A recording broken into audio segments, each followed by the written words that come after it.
25절부터 우리 마지막 절까지 같이 읽겠습니다. 같이 읽습니다. 시작. 너희는 조심하여 말씀하시는 분을 거역하지 말라. 땅에서 말씀하신 일을 거역한 그들이 피하지 못하였거든 우리가 하늘로부터 말씀하시는 분에게서 돌아선다면 더더욱 피할 수 없으리로다. 그때 그분의 음성이 땅을 흔들었거니와 이제는 그분께서 약속하여 이르시되 내가 또 땅뿐만 아니라 하늘을도 아직 한 번 더 흔드노라 하셨느니라. 또 아직 한 번 더라는 이 말씀은 흔들릴 수 없는 것들을 남아있게 하시려고 만드신 것들 가운데 흔들리는 것들을 제거하심을 표적으로 보여주나니 그러므로 우리가 움직일 수 없는 왕국을 받을진대 은혜를 소유하자. 이 은혜를 힘입어 우리가 공경하는 마음과 하나님께 속한 두려움으로 받으실 만하게 하나님을 섬길지니 우리 하나님은 소멸시키시는 분이시니라. 아멘. 앉으시 바랍니다. 히브리서 12장 14절부터 29절까지는 특별히 교회에 주신 주님의 중요한 경고의 말씀을 기록하고 있는데 우리가 구원받은 하나님의 자녀로서 특별히 교회에서 화목을 이루고 살아야 된다는 것, 절대 그리스도인들이 교회에 불화를 일으키면 안 된다는 것, 그 다음에 주님의 거룩하심을 쫓으라. 자, 제가 수없이 얘기했지만 우리 주님은 거룩하신 분인데 거룩하신 분이라 할 때 사람과는 완전히 구별된 분이라 그 말입니다. 우리 하나님은 사람이 아니십니다. 그럼에도 불구하고 하나님께서 우리는 사람들이고 하나님하고는 완전히 구별된 사람이지만 우리가 구원을 받은 다음에 하나님의 백성이 된다면은 여러분 성경이 뭐라 했습니까? 내가 거룩하니 너희도 거룩하라고 그랬습니다. 그러니까 우리가 하나님의 자녀가 된다면은 세상과 구별된 하나님의 백성들이기 때문에 하나님의 거룩하심을 쫓아서 구별된 삶을 살아야 한다는 것입니다. 그래서 이제 구별된 삶이 구체적으로 무엇이냐? 차식에 설명했죠. 우리가 믿음으로 사는 거, 이건 하나님의 사람들만 그렇게 삽니다. 주님을 예배하고 섬기는 거, 주님의 자녀들만 그렇게 할 수 있습니다. 하나님을 두려워하고 이렇게 공경하는 마음과 하나님에 속한 두려움과 하나님께서 받으실 만한 예배를 드릴 수 있는 사람들은 진짜 구원받은 하나님의 백성들밖에 없습니다. 그래서 거룩함을 쫓으라 그랬고, 그 다음에 세 번째는 예수와 같은 속된 자가 되지 말라고 그랬고, 그 다음에 네 번째는 이제 왜 우리가 섬기는 하나님을, 여러분 이 세상에는 하나님을 믿고 하나님 섬긴다고 그러지만 자기 멋대로, 자기 방식대로. 제가 아마 몇 주 전에 그 신명기 전하면서 이 메시지를 전하면서 주일 낮에 제가 실제로 전도하면서 체험했던 얘기를 여러분들에게 한 적이 했어요. 그게 뭐냐 그러면 많은 사람들이 저는 제 나름대로 잘 믿고 잘 섬기고 삽니다. 그럼 나름대로 어떻게 믿습니까? 나름대로 어떻게 잘 섬기고 삽니까? 대답 못해요. 그냥 저는 저 나름대로 잘 하고 있습니다. 그러니까 안 들으려고. 그냥 안 들으려고. 교회 나가십니까? 그러니까 그 아예 대화를 안 하려고 교회 나갑니다. 이제 어떨 때는 여러 가지 방법을 물어봐요. 혹시 무슨 종교를 갖고 계십니까? 뭐 불교를 믿는다든지 천주교를 믿는다든지 뭐 예수님을 믿는다든지. 그리고 이제 그때 상황에 따라서 물어봐요. 그러면 이제 안 들으려고 하는 사람들은 별 핑계를 다 댑니다. 근데 이제 하나님 믿는다는 사람들은 그렇게 대답을 많이 해요. 저는 저 나름도 잘 믿고 있으니까 괜찮습니다. 근데 성경은 우리 나름대로, 여러분 구원도 하나님의 방법대로 구원받아야 됩니다. 우리가 믿음으로 구원받는데 믿음의 소스가 뭐가 되느냐 그러면 하나님의 말씀이에요. 믿음은 들음에서 나며 들음은 그리스도의 말씀이라고 그랬습니다. 말씀 위에 세워지지 않는 믿음은 그건 성경적인 믿음이 아닙니다. 자기 나름대로의 믿음이죠. 그 믿음 갖고 하늘나라 갈 수 없습니다.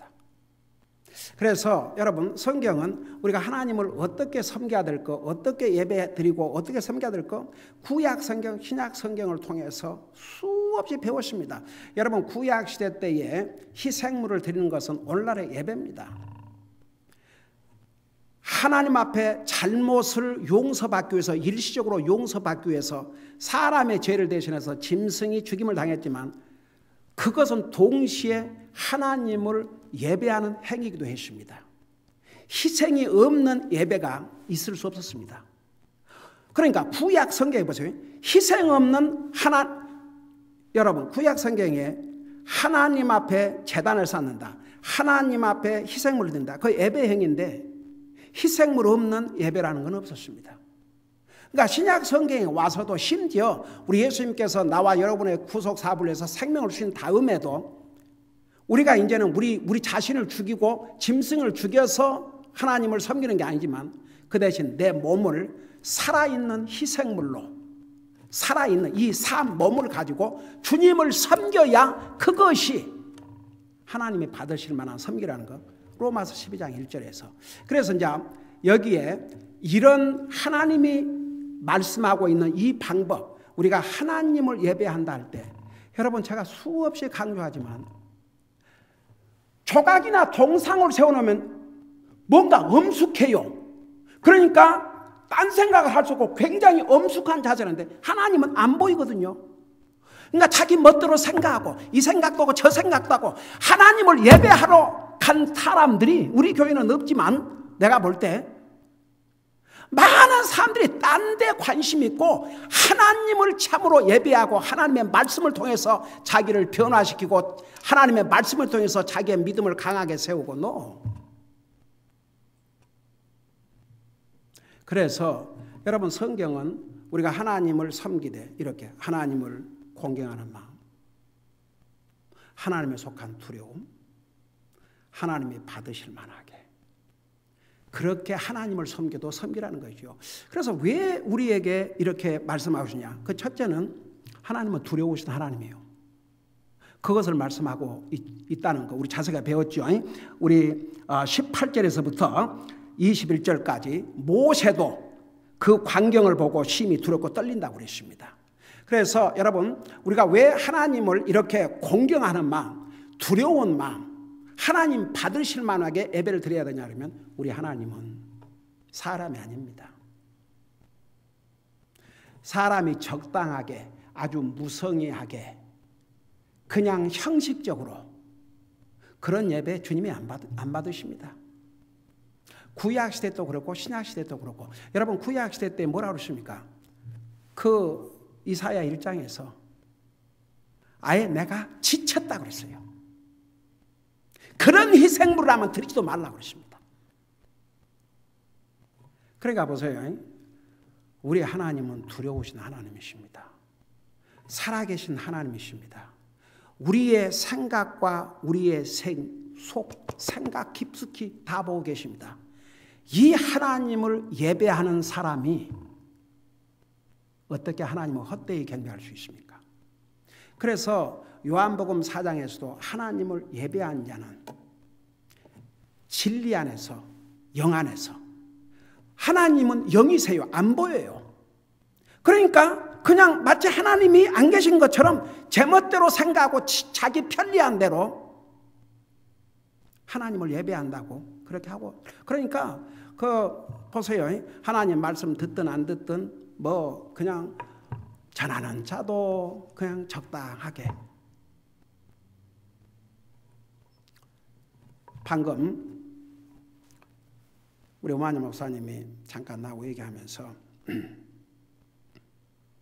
사람들이 왔다가 왜 가냐? 목사님 메시지가 너무 스트롱하다고 그런대요. 너무 강하다고. 그래서 내가 우리 오마녀 목사님한테 그랬어요. 나는 34년 동안 그걸 들어봤다. 어떤 사람은 목사님 조금만 좀 이렇게 설교를 조금 이렇게 좀 이렇게 해서 그냥 듣는 사람 주여. 요즘 시대에 천국, 지옥, 그런 거 하면 시대에 뒤떨어졌다고 그래요. 그 사람들 한 사람도 얘기 없습니다. 요즘 시대에 무슨 찬송가를 부릅니까? 한 사람도 없어, 그 사람들.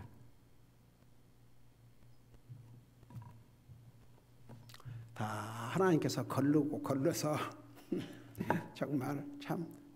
그래서 내가 그랬어요. 나 34년 동안 들어온 얘기다.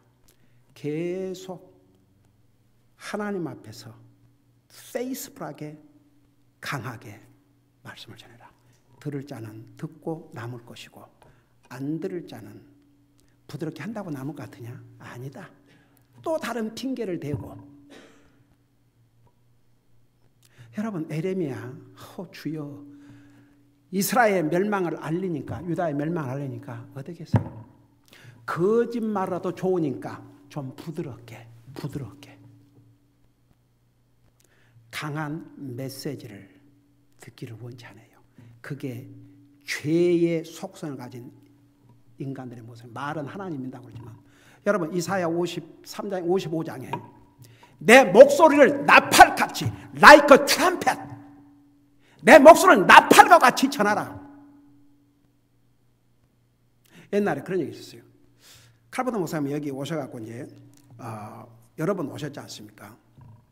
통역을 해서 설교를 하셔야 되니까 칼버트 목사님이 이제 듣는 사람이 나와 비교해서 굉장히 부드럽게 들었던 모양이죠. 누가 이제 목사님, 그 목사님 밑에서 훈련을 받고 그러는데 그 목사님이 굉장히 부드럽게 전하시는데 목사님 어떻게 강하게. 그 칼버트 목사님이 자신이 섬기는 교회에서 말씀 전할 때 어떻게 전하냐 하십니까?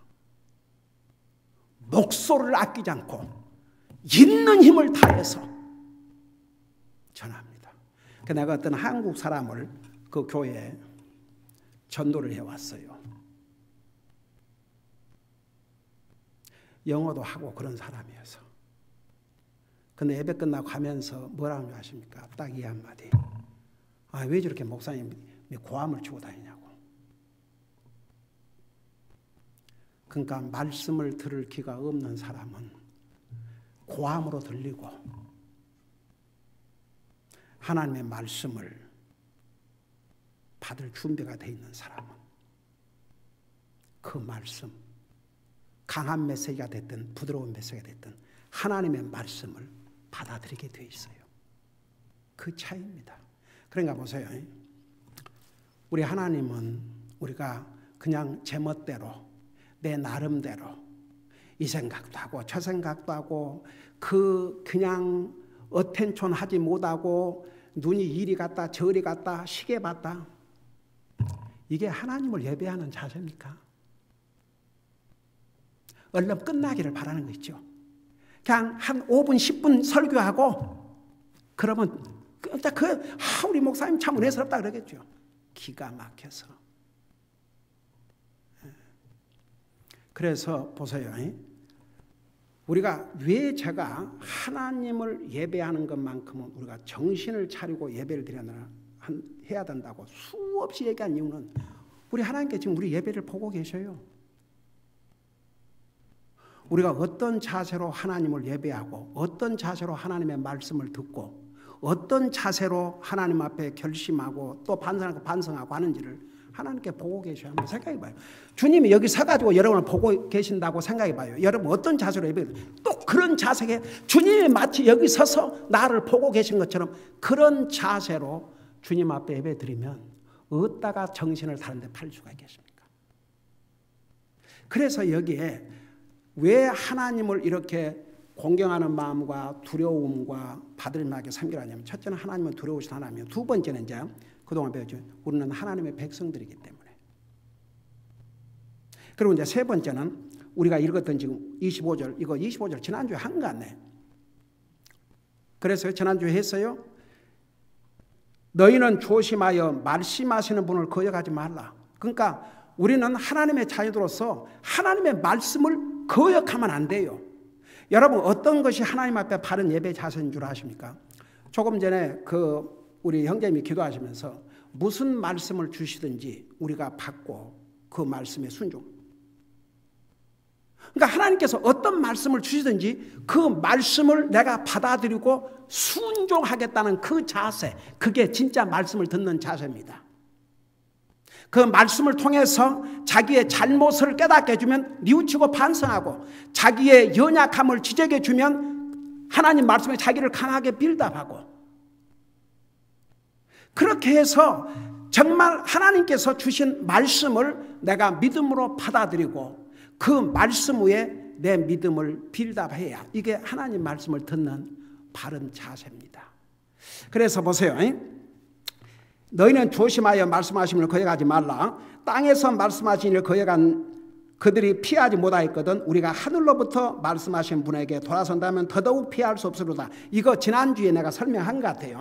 자세히 설명했어요.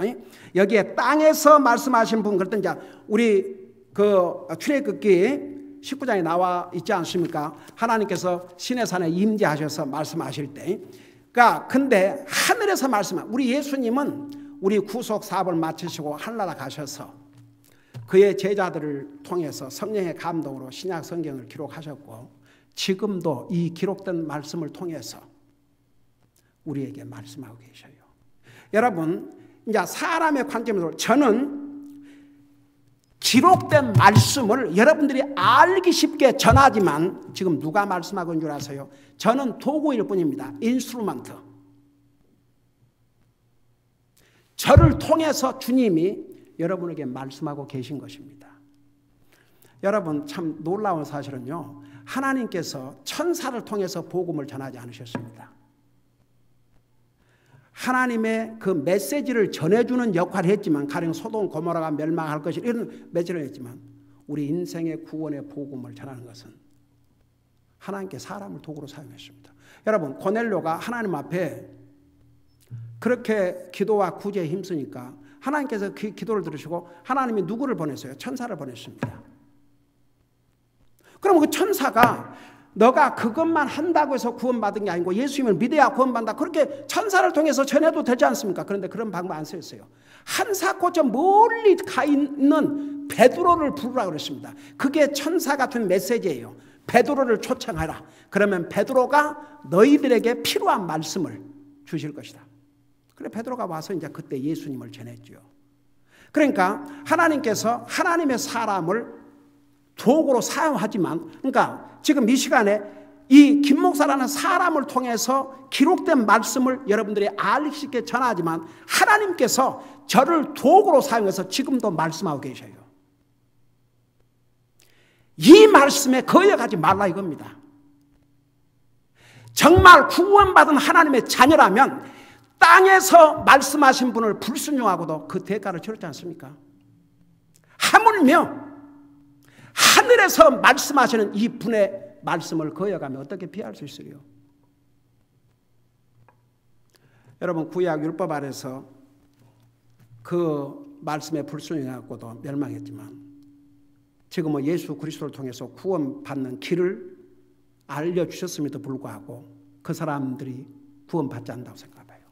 그들이 어떻게 지옥을 피하겠습니까? 그러니까 보세요. 주님이 지금도 이 말씀을 통해서 우리에게 말씀하고 계셔요. 그래서 이 말씀을 듣는 자세, 주님께서 친히 지금 제게 말씀하고 있구나, 이 말씀에 거역하지 말라 이겁니다. 그래서 이제 우리가 왜 우리 주님을 예배하고 섬기되 공경하는 마음과 하나님께 속한 두려움과 받으실 만하게 섬겨야 되냐면, 우리는 하나님의 말씀을 거역하면 안 되기 때문에. 그 다음에 이제 네 번째로는, 여러분, 우리가 결국은 어디 갑니까? 하늘나라 가요. 그래서 이제 이 26절에서 27절까지는 이제 우리 주님께서 언젠가는 오십니다. 주님이 특별히 이 땅에 재림하실 때 일어날 사건들을 여기에서 기록하고 있어요. 여러분 잠깐 26절을 보세요. 26절에 보면 그때에는 그분의 음성이 땅을 흔들었거니와, 여기에 그때는 우리 예수님께서 시내산에서 임하셨을 때 어떤 일이 있었는지 기록하고 있어요. 잠깐 여러분 출애굽기 19장을 보세요. 출애굽기 19장 출애굽기 19장을 보시기 바랍니다.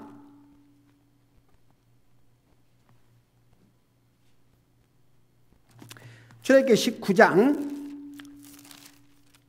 자 18절부터 보세요. 출애굽기 19장 18절부터 보면은 거기에 18절 보세요. 시내 산이 온통 연기로 자욱하니 이는 주께서 불 가운데서 그 위로 내려오셨기 때문이더라. 그러니까 우리 주님께서 불 가운데서 시내 산으로 내려오셨어요. 그곳에 연기가 화로의 연기같이 위로 올라가고 그 다음에 뭐라 그랬어요? 온 산이 크게 진동했다고 그랬습니다. 그래서 여기에 온 산이 크게 진동했다는 것은 산 자체가 흔들렸다 이겁니다. 그런 일이 있었어요. 우리 주님께서 시내산에 불로 임하셨을 때 이런 산이 그냥 흔들리는 대지진과 같은 이런 일이 있었습니다. 그걸 지금 말씀하고 있어요. 그래서 다시 히브리서 26절에 보면 12장 1절에 그때에는 그분의 음성이 땅을 흔들었거니와 이제는 그분께서 약속하여 이르시되 내가 또 땅뿐만 아니라 하늘도 아직 한 번 더 흔드노라 하셨느니라. 자, 이게 뭔 말이냐? 그때에 이렇게 시내산에서 하나님께서 산을 흔드셨는데 그 다음에 뭐라는 거니? 내가 땅뿐만 아니라 그분께서 약속하여 이르되 이제는 내가 땅뿐만 아니라 하늘도 아직 한 번 더 흔드노라 하셨느니라. 그러니까 이제 지난번에는 시내산에서 땅만 흔들었지만 그 다음에 하늘까지 흔드는 사건이 이제 그런 놀라운 일이 일어난다 그 말입니다. 그게 무엇을 의미했냐 그러면 우리 주님께서 지상 재림하실 때 일어날 사건들을 성경 여러 군데서 예언하고 있는데 바로 그것을 말씀하고 있어요. 여러분 잠깐 구약 성경 학계를 찾아보시기 바랍니다. 학계. 자, 학계 페이지 수로 1399페이지입니다. 1399페이지.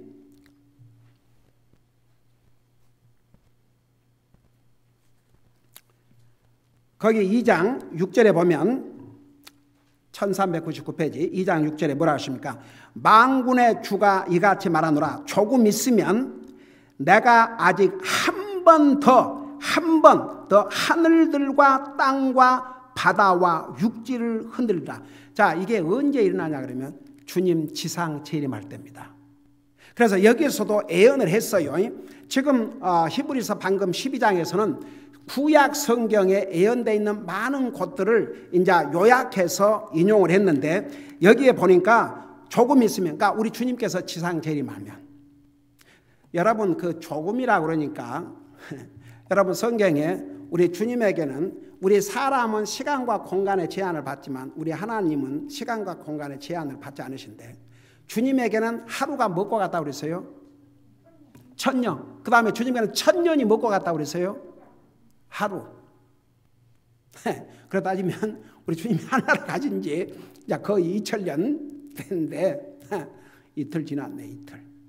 그러니까 그런 하나님의 그 타임, 그것으로 보세요.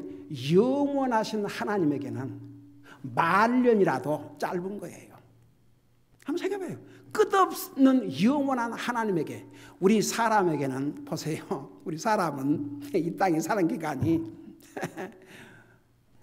물론 뭐 100살 사는 사람도 있고 그러지만 우리 인생이 70이요. 강건하면 80이라도 우리 인생을 돌아보면 수고가 넘을 뿐이요. 신속하게 날아간다. 이게 평균 연령이에요. 그러니까 이제 많이 사는 사람은 80세도 넘지만 70에서 80이 우리 인생의 그 에버리지, 그것을 성경에 분명히 예언해 주셨지 않습니까? 그러니까 보세요. 우리 사람에게는 이 시간이라는 게 정말 이렇게 제한을 받지만 우리가 200년 살 수 없어요. 하나님이 정한 그 시간을 살다 가야 됩니다. 그러니까 우리에게는 하루와 1년이 긴 시간이죠. 그렇지만 하나님 앞에서는 아니올시다. 그러니까 여기서 조금 있으면 그러니까 뭐 이제 며칠 후에 몇 달 후에 그런 의미가 아니고 하나님의 시간 관념에서 이제 멀지 않아. 그러니까 여러분 우리 주님께서 이제 하늘나라 가신 지 33세에서 하늘나라 가셨으니까 2020년에서 30년이면 그건 뭐 1900년. 그러니까 여러분 우리 주님께서 뭐 1년 후에 오실지 10년 후에 오실지 오늘 오실지 우리 알 수 없지만 우리는 항상 금방 주님이 오실 것이다. 그래서 여기에 조금 있으면 내가 아직 한 번 더 하늘들과 땅과 바다와 육지를 흔들라. 그러니까 하늘 전체와 이 땅 모든 것 바다와 이런 거 다 이제 주님이 지상 재림하실 때는 이런 엄청난 쉽게 말하면 그러니까 지구 전체에 대놀라운 변동이 일어나는 거죠. 그러니까 그야말로 무시무시한 하늘과 땅이 한번 흔들린다고 생각해 보세요. 여러분 지금 우리가 보는 이 first heaven, second heaven 있는데 한번 우리가 보는 이 하늘들이 움직인다고 생각해 보세요. 그야말로 무시무시하고 엄청난 사건이죠. 여러분 이사야 34장을 펴보세요. 이사야 34장 구약성경 이사야 34장 구약성경 이사야 34장 1077페이지입니다. 그러니까 우리 주님께서 이제 지상 재림하실 때 이런 놀라운 사건들이 일어납니다.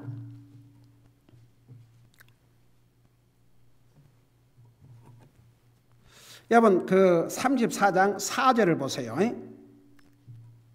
그 4절 보니까 하늘의 모든 군대는 해체되고, 여러분 여기 하늘의 모든 군대가 뭔 것 같아요? 하늘의 모든 군대. 여기서는 이제 하늘의 모든 군대가 이제 사실은 별과 달과 이런 여러 가지 그런 걸 의미해요. 하늘들은 두루마리 같이 함께 말리리니, 이 우리가 눈에 보는 이 하늘이 그냥 없어져 버려요. 한번 생각해 보세요. 그리고 곧 하늘들의 모든 군대가 포도나무에서 잎사귀가 떨어지는까지 떨어지고, 그러니까 별들이 막 떨어지는 거예요. 한번 생각해 봐요. 얼마나 무시무시한가? 무화과 나무에서 무화과가 떨어지는 것 같이 떨어지리라. 그리고 보세요. 이제 이것을 우리 예수님께서 친히 마태복음 24장에서 뭐라고 말씀해요? 여기까지 하고 맞추십시다. 마태복음 24장을 펴보세요.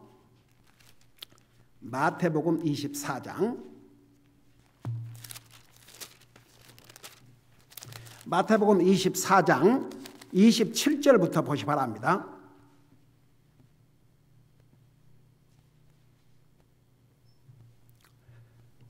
27절부터 보면 번개가 동쪽에서 나서 서쪽까지 번개와 같이 사람의 아들이 오는 것도 그러하리라. 또 어디든지 사체가 있으면 거기로 독수리들 함께 모여들리라. 그날들의 환난 뒤에, 그러니까 그날들의 환난은 7년 환난 후에 이제 우리 주님이 지상 재림하셔요. 그날들의 환난 후에 즉시 해가 어두워지며 달이 자기 빛을 내지 아니하고 별들이 하늘에서 떨어지며 하늘의 권능들이 흔들리리라. 그러니까 하늘에 있는 별들, 달들 막 이런 게 막 흔들리기 시작하는 거예요. 그러면서 3절 보세요. 그때에 사람의 아들의 표적이 하늘에 나타나고 그때에 땅의 모든 지파가 애곡하며 사람의 아들이 권능과 큰 영광을 가지고 하늘의 구름들 가운데서 오는 것을 보리라. 그래서 보세요. 이제 방금 히브리서 다시 12장에 돌아가서 하나님께서 한 번 흔드셨는데 또다시 흔드신 것은 바로 우리 주님께서 지상 재림할 때에 어떤 사건이 일어날지 알 것을 여기서 보여주고 있습니다. 자, 그러면 왜 하나님을 섬기되 공경하는 마음과 하나님에 속한 두려움과 하나님 발을 섬겨야 되느냐? 주님이 이제 오시면 심판하셔요.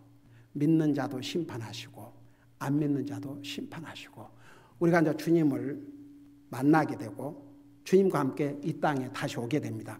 그래서 왜 우리가 하나님을 공경하는 마음, 두려운 마음, 하나님 받으시는 말에 섬겨야 되냐 그러면 이 날을 우리가 맞이할 것이기 때문에 기도하십시다.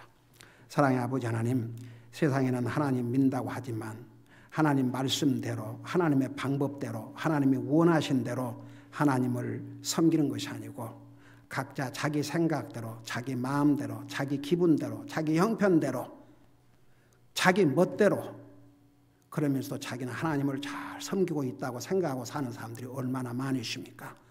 오늘 우리가 이런 말씀을 배우고 들을 수 있다는 자체가 우리에게 복이라는 거 잊지 말게 하시고, 우리는 하나님이 주신 이 말씀 방법대로 하나님을 진실로 공경하는 마음과 하나님에 속한 두려움과 하나님께서 받으실 만한 그런 섬김과 예배를 드림으로 우리가 주님을 위해서 하는 모든 일들이 하나님께서 받으실 만하게 하시고, 정말 하나님 앞에 설 때에 우리가 어떻게 주님을 섬기다 왔는지 우리가 심판받을 터인데, 정말 이날을 항상 준비하면서 살 때에 우리는 주님의 자녀로서 이 땅에서 주님의 거룩하심을 따르는 그런 의인의 삶을 살게 될 줄로 믿습니다. 우리 모두가 이렇게 살 수 있도록 계속 성령님께서 우리를 도와주시고 인도하여 주시고, 무엇보다도 우리의 마음속에 그렇게 살고자 하는 간절한 소원을 갖게 하여 주시옵소서. 감사합니다. 사랑합니다. 예수님의 이름으로 감사 기도드리옵나이다. 아멘.